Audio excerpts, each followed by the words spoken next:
the Brazilian Grand Prix for the third consecutive year at Interlagos.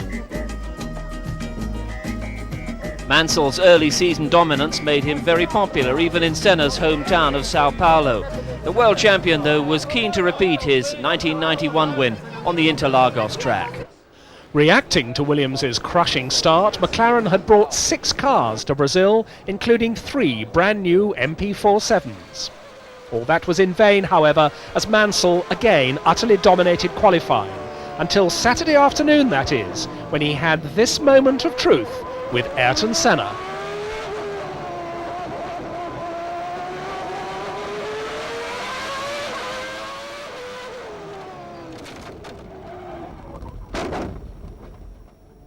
Here's Nigel's version of events. I mean, it's just one of those silly racing accidents that I misread. I thought Ayrton was going to let me through on first the one corner, and then I thought, right, he's speeding up to go out of the way in the other corner, and he pulled right over to the right, and I had enough momentum to slingshot out of the corner. And then, unfortunately, I don't think then he saw me there, and he pulled over, and he didn't leave me any room to come back. So it's just one of those things. Definitely, there was a misunderstanding, but I honestly believe it was his own misunderstanding, his own misjudgment on where to try to overtake, when, and so on.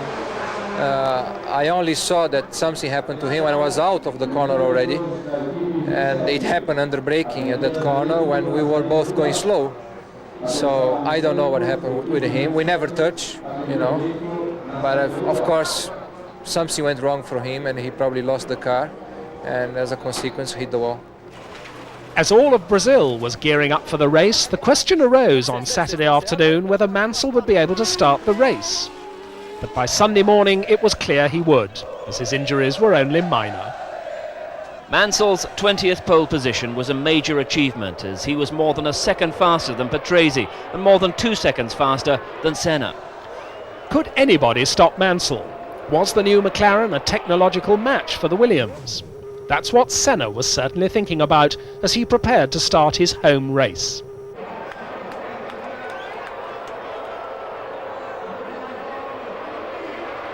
For once, Mansell had too much wheel spin, and Patrese reached the first corner leading.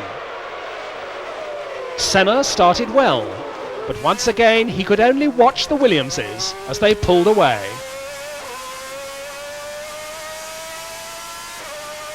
After several laps, Senna, with his car proving very quick on the straight, was trailing a large group of pursuers led by Schumacher, and the young German wasn't at all happy about it.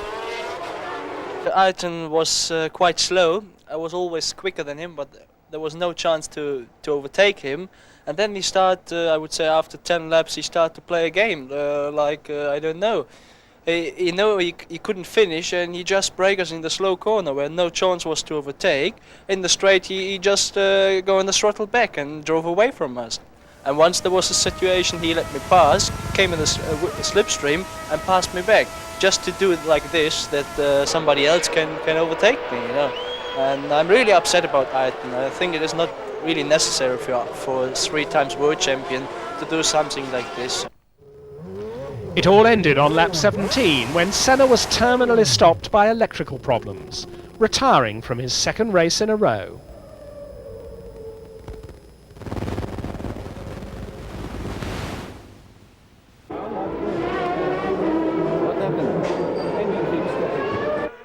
Patrese and Mansell, meanwhile, had their own private battle in front. It intensified as they started to lap slower cars, but the championship leader never managed to pass his teammate until the tyre stops. Mansell came in first and was stationary for some 8.5 seconds. This was a second faster than Patrese's stop, and it was enough to give Mansell the lead in the race.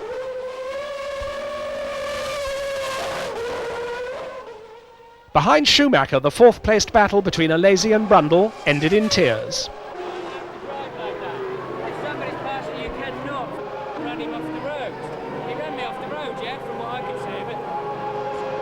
The same spot 6 laps later. Two Ligiers, Comas and Boutsen, disputing the same bit of tarmac, and they eliminated Johnny Herbert in the process as well. With Patrese unable to make any impression, Nigel Mansell cruised to yet another win, the 24th of his career. With their third double on the trot, the Williams team were firmly on their way towards the 1992 World Championship after only 3 races. Nigel Mansell grabbed the championship lead firmly in his hands, with 12 points more than his teammate, a further 7 more than Schumacher. In Brazil, he lapped the entire field save for Patrese, and his form could only be described as frightening.